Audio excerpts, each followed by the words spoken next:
Getting closer to the start of training camp. Hello, thank you for joining us for Countdown to Camp with Steve Atwater, Andrew Mason. I am Phil Milani. Today, guys, we're talking about head coach Vance Josephs.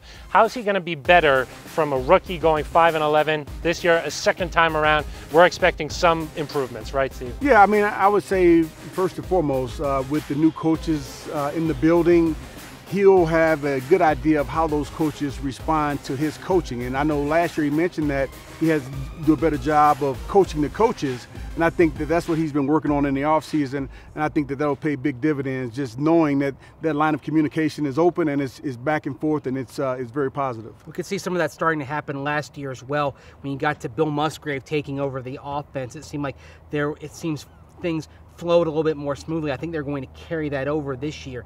But changing the culture of certain rooms with certain changes, and then I think the big change as well, having Tom McMahon on special teams, having an experienced coordinator where last year Brock Olivo was in his first year as a coordinator. I think having another experienced voice as a coordinator helps, and Joe Woods, now he's in his second year as a coordinator. I think he'll do better. So now, instead of last year having two first-time coordinators, now you have three guys who've done it before and know what to expect. And he was asked this directly toward the end of minicamp, and he said, hey, we'll see.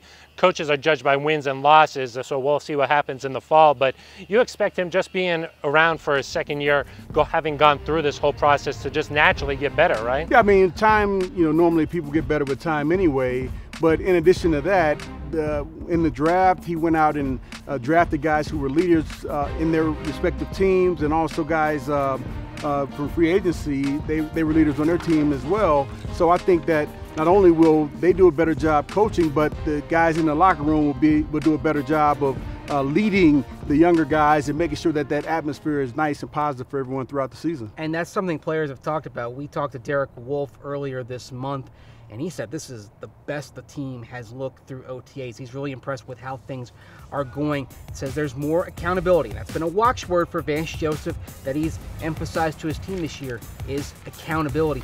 And also, I think last year it humbled everybody. Maybe humbled the coaches a little bit, but certainly humbled the players.